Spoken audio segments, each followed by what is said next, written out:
Wake up! It's rebuilding time! God, I hate Bill O'Brien so fucking much.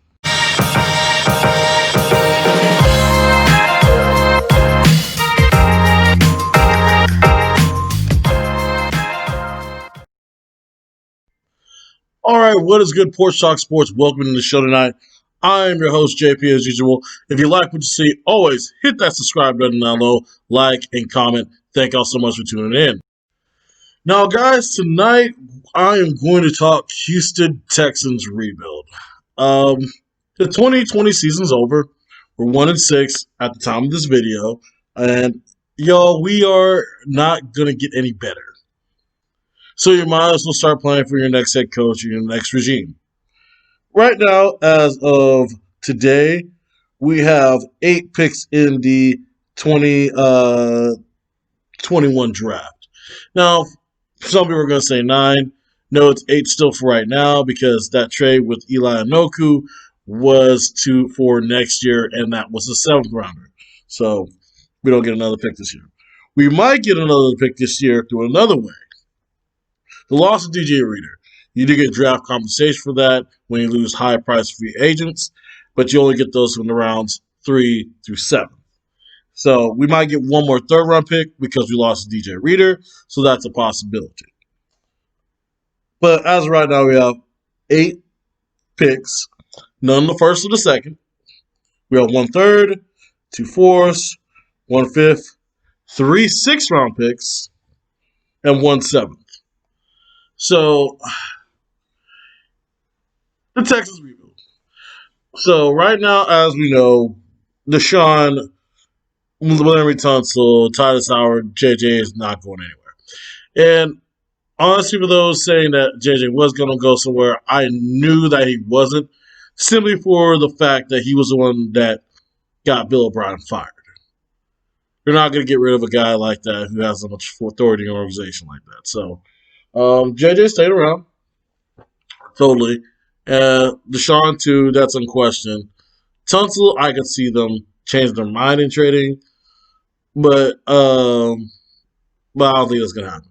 Titus Howard, I don't think he's right now. I mean, Durham, I think he's still growing in that position. I think he's solid, but I don't think he's trade worthy right now. And I wouldn't trade his salary rate. He has a cheaper.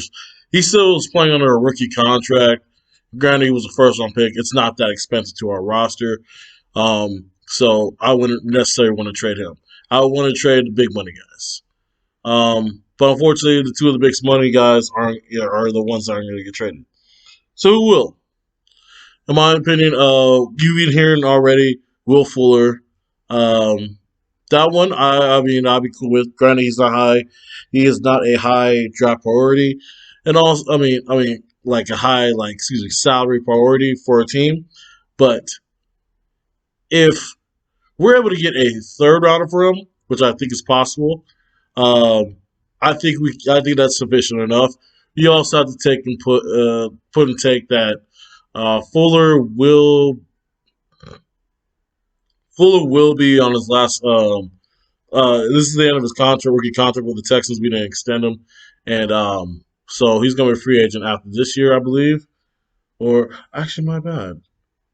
No, he has 1 more year on us. That is right. That is right. So, yeah, we still have 1 more year on a free. So we could get possibly a second. That's right. It's Kenny Stills that runs out this year. So that's the one that we probably won't get a lot of value for. We got a second round. We got him. We traded a second round to get him.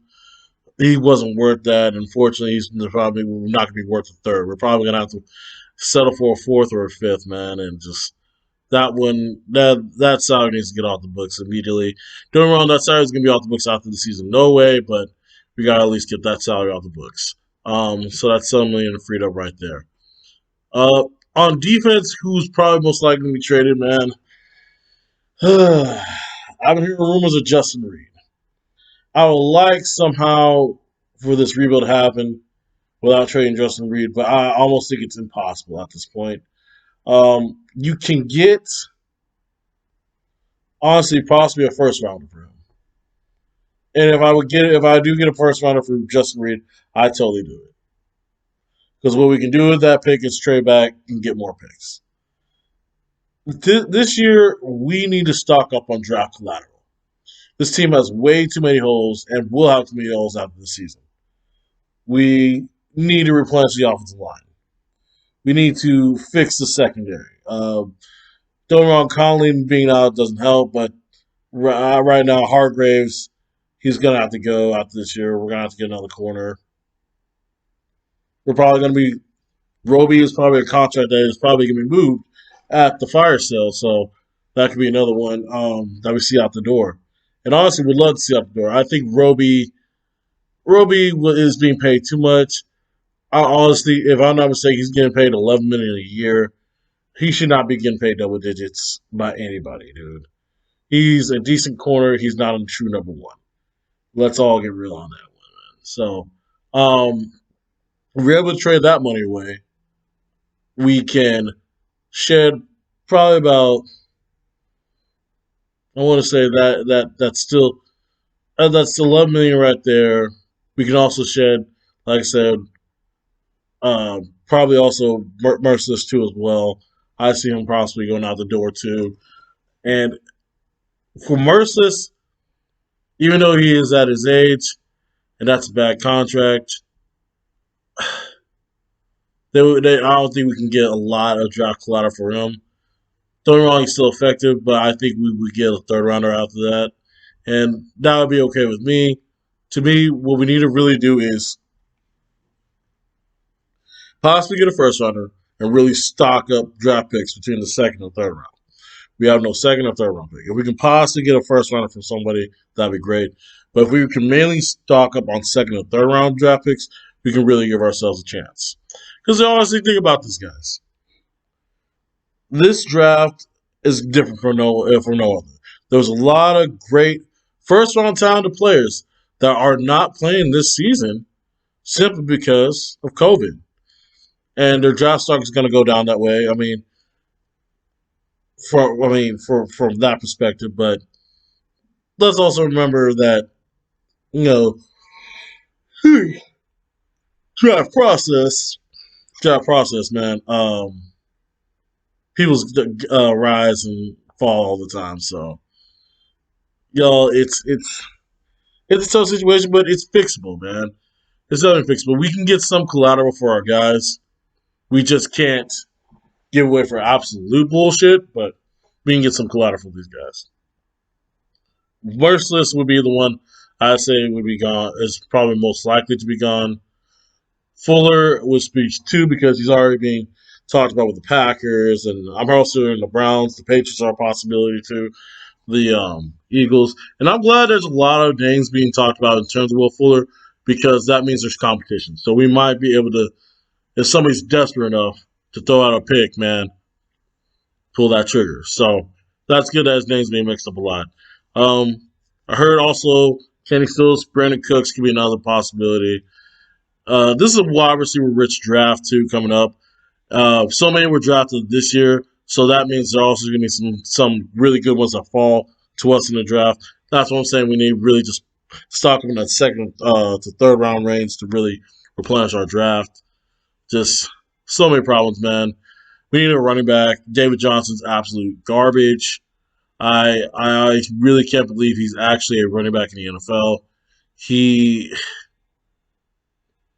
my goodness, I can't even say how begin to tell you how bad I think he is, dude. But he's terrible, dude.